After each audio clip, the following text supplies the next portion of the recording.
eu sou a Alanis, e vocês sabiam que em 2010 a Unicef revelou que 38% dos adolescentes brasileiros viviam em situação de pobreza, percentual superior à média da população, que era 29 na época? Ou que um total de 2,1 milhões de crianças e adolescentes de 5 a 15 anos eram vítimas de trabalho infantil? E os números não param por aí, já que em relação à violência sexual, dados de 2008 mostram que um total de 12.594 casos registrados, 8.674 ocorreram na faixa etária de 7 a 14 anos. É, eu sei, esses números são assustadores, mas se os direitos são para todos os menores de idade, por que tanta injustiça? Embora o país tenha feito grandes progressos em relação à população mais jovem, esses avanços não atingiram todas as crianças e todos os adolescentes brasileiros da mesma forma. Mesmo com a população com mais idosos do que crianças no país, estimava-se que no Brasil haveria mais ou menos 35,5 milhões de crianças, pessoas até 12 anos de idade. Esses números eram dados oficiais de 2018, ou seja, as crianças correspondiam a 17,1% da população, que era cerca de 207 milhões de habitantes. Outro site nos diz que aparentemente no Brasil haviam 24,3 milhões de crianças e adolescentes que usavam a internet em 2019. O que isso nos passa? O que isso nos realmente mostra? É errado? Triste? Injusto?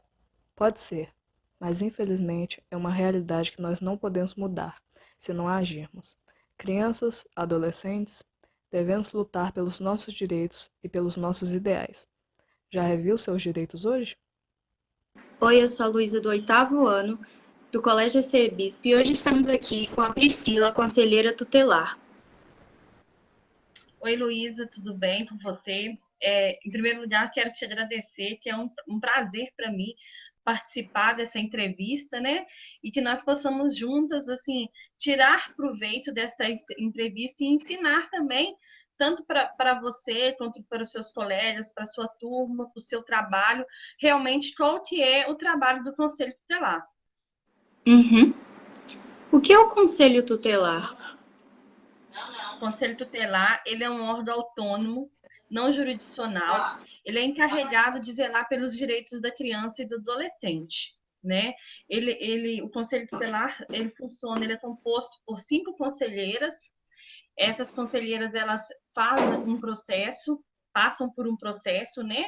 Elas têm que ter alguns requisitos para poder se candidatar ao cargo. Depois desses requisitos é feita uma inscrição. Após essa inscrição, nós fazemos uma prova.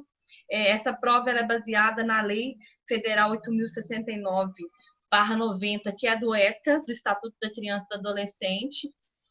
Após essa prova, os candidatos que passarem, eles fazem um exame psicológico, eles passam por um exame psicotécnico, e após isso vem a eleição. A eleição ela acontece, né, de 4 em 4 anos, e os candidatos que ali chegaram ao final de tudo para concorrer à eleição são escolhidos as 5 conselheiras mais votadas. A eleição qualquer pessoa do município de Congonhas pode ir lá e votar onde foi escolhido o lugar. Quais são as principais atribuições de um conselheiro? Olha, as atribuições do conselheiro tutelar, elas estão lá no artigo 136 do ECA, né? A gente está ali para atender as crianças e os adolescentes, a gente está ali para aconselhar os pais, atender os pais também. Nós podemos requisitar serviços nas áreas da saúde, certidões de nascimento, na área da educação, do trabalho.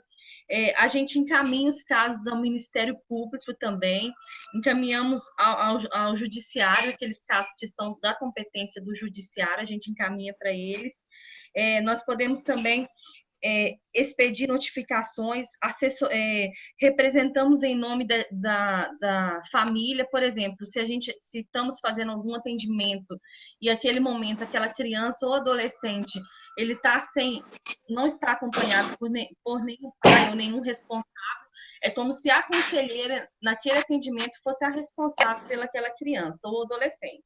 Qual o procedimento no caso de algumas denúncias? Quando o conselheiro recebe uma denúncia, né, seja ela anônima ou seja, que alguém vai lá no conselho e faça. Nós fazemos uma visita domiciliar ou enviamos uma carta, uma notificação para aquele pai ou aquela mãe, para a gente poder averiguar aquela denúncia.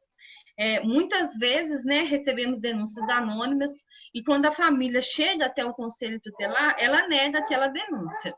Então, quando essa denúncia ela é negada, nós não conseguimos, às vezes, fazer muitas coisas, né? A não ser que esteja uma prova evidente daquela denúncia. Se não tiver, a gente faz os encaminhamentos. O Conselho Tutelar não trabalha sozinho, ele trabalha junto com uma rede. Essa rede é o CREAS, o CRAS, o Poder Judiciário, o promotor. Então, assim, a gente tem vários setores que nós fazemos encaminhamentos para que aquela denúncia possa ser realmente analisada não só pelo Conselho Tutelar, mas por todos os setores também que compõem a rede de proteção da criança e do adolescente. Ah, tá. Qual a maior dificuldade que você, conselheira, tem? Olha, eu acho que a maior dificuldade, não só de mim como conselheira, mas eu acho que de todo o conselho tutelar, é quando a gente, às vezes, a gente até desconfia que aquela denúncia seja verdadeira, mas, infelizmente, nós não conseguimos caminhar diante da denúncia, porque as próprias pessoas, que é a família, que é a principal encarregada a zelar pela criança e pelo adolescente, ela mesmo faça com que aquela criança e adolescente seja negligenciado dentro da sua casa. Então, assim, essa é a nossa maior dificuldade enquanto conselheiro. E funciona assim. Primeiro é feita uma inscrição. Para você participar, você tem que ter alguns requisitos.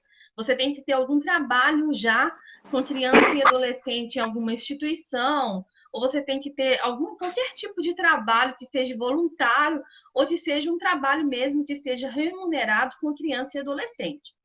Após isso, você faz a inscrição, né?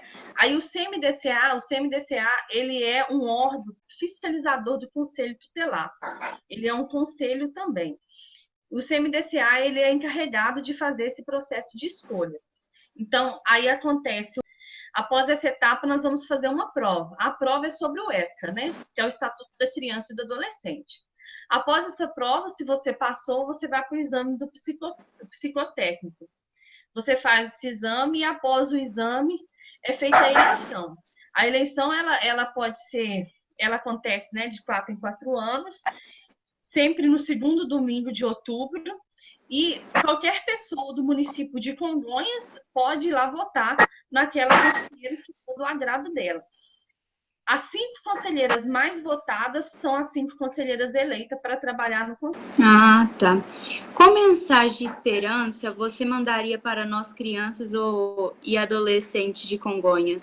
Antes de acontecer, né, a lei do Conselho Tutelar e a lei do ECA, as crianças e adolescentes, eles eram tratados como objetos. Quer dizer, vocês não tinham os direitos que vocês têm hoje, né? Após isso, após essa lei que veio, o adolescente e a criança, eles passaram a ser sujeitos de direitos. Quer dizer, eles passaram a ter direitos. Mas assim como vocês têm os seus direitos, vocês também têm os seus deveres. Então, a gente vive hoje em dia numa sociedade onde, infelizmente, os nossos próprios adolescentes, eu nem vou falar a criança, porque a criança ela ainda está crescendo, ela está numa fase de transformação, mas onde o próprio adolescente, ele mesmo violando os seus próprios direitos. E a gente vive hoje num mundo que realmente as coisas são muito difíceis, a gente sabe. Mas vocês, adolescentes, têm uma oportunidade incrível pela frente. É o que eu sempre falo em todos os atendimentos lá. Eu vou dar um exemplo, por exemplo, sobre a escola. Estamos aqui fazendo uma entrevista para a sua escola, não é isso? O que acontece? A escola hoje é o principal problema do Conselho Tutelar, porque o adolescente, quando ele chega na idade de 12, 13 anos, ele não quer estudar, ele não quer ir para a escola. E aí, se a família não for uma família que vai impulsioná-lo, ele vai acabar se perdendo. E se ele se perder, a partir do momento que ele começa a se perder na escola, que ele começa a parar de ir na escola, ele vai se perder no mundo também. Porque o mundo está muito atrativo. A gente tem um mundo lá fora, as drogas, né? Tá em alta aí para os adolescentes, né? Talvez os adolescentes eles vêm com aquela ilusão de que eu vou vender droga que vai ser mais fácil do que eu trabalhar, ou eu vou vender droga porque vai ser mais fácil do que eu estudar. E hoje em dia as coisas são muito mais fáceis do que antigamente. Para você entrar numa faculdade é mais fácil, você tem vários programas lá que mesmo se a família for uma família mais carente, você vai conseguir fazer uma faculdade hoje em dia. Muda a vida do adolescente, o que muda a vida de uma pessoa é a escola. Porque às vezes o pai e a mãe, eles vieram de uma dificuldade muito grande e eles tentam de toda maneira criar aquele filho, né? Dar o melhor deles para aquele filho. Mas o que vai mudar a vida daquele filho vai ser a escola.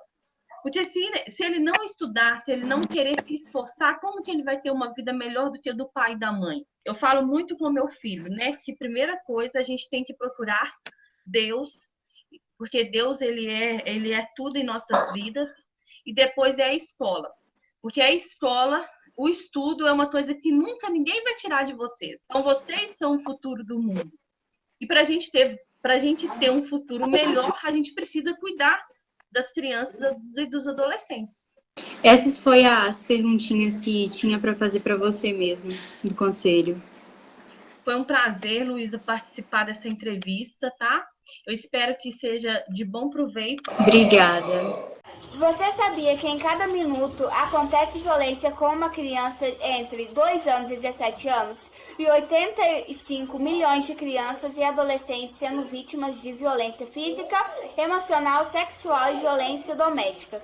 Nos próximos 3 meses, em todo o planeta, o número representa um aumento que pode variar de 20% a 32% da medida anual das estatísticas físicas. Isso pode ocorrer em escolas, ruas, lojas, supermercado e principalmente em casa. Os espancamentos ou castigos físicos cometidos por pais ou responsáveis aumentaram em 42%, em que os pedidos de ajudas nos serviços telefônicos de apoio subiram até 40% no país. Caso isso aconteça, denuncie para o número 100.